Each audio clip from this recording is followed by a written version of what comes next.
Thank you, Chairman Corker. The chairman and I were in a private meeting this morning, so I can't quote by name the individual, but it's a very well-respected journalist and commentator in America who was asked a question about what's the greatest threat to the United States security.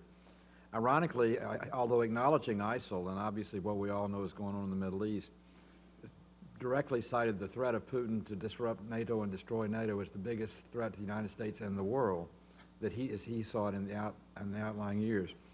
So, Secretary McKeon and Admiral Paniloff, I'd like your opinion on that statement.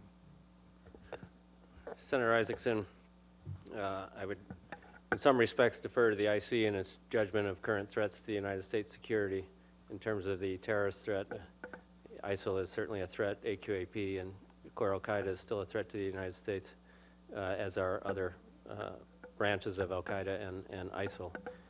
We are certainly worried about the negative trend of Russia and what it is doing, not just in Ukraine, but along Europe's borders. And it's the core of the reason we have taken a lot of the reassurance measures that we have and thinking hard about making sure that the alliance commitment can be met, not just through the United States, but through all of our NATO partners.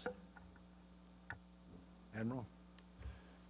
Senator, traditionally, degree of threat is defined as capability and intent. In terms of capability, you know, the Russians are a world-class state with a world-class military.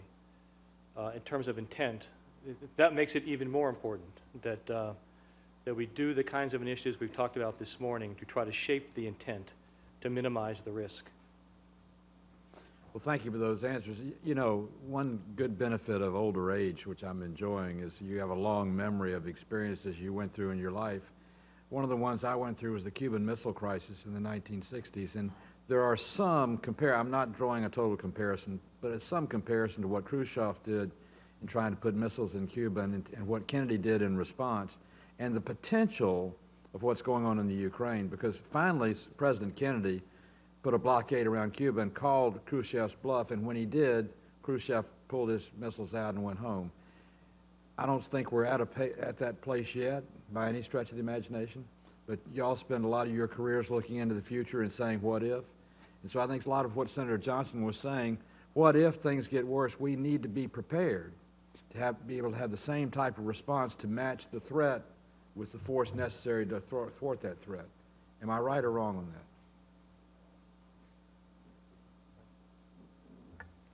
Senator, in the Department of Defense, we're always worrying about the threats right in front of us, but also the threats in the future, and we do a lot of planning to look out ahead.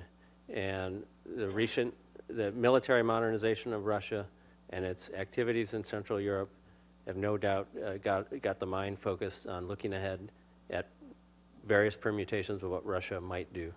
So that it's definitely an area of concern that we're giving a lot of thought and attention to in the department. Well, I know you have to be careful in your answer, and I'll get to you, Admiral, and I respect that and understand that.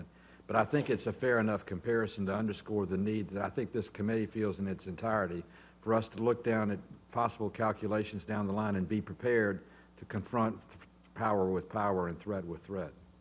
Admiral? I would just like to underline what Mr. McKeon said, that, and to your point, Senator, I mean, readiness is absolutely key to deterrence. It's fundamental to what we do, and it's coupled to, as Assistant Secretary Nuland has said, alliance solidarity. Those elements together are the best way to buy down risk and ensure stability and security. Secretary Nuland, I want to ask you a question for my own edification. Would you consider Russia's use of its infinite supply of natural gas and oil soft power?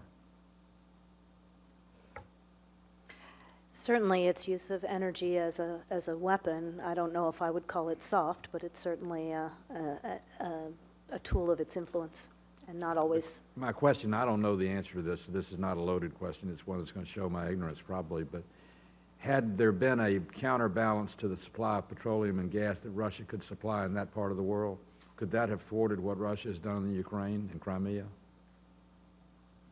Well, I think their interest in controlling supplies of energy to Europe is a factor. There were many other factors at play in Russia's decisions that it made in Ukraine.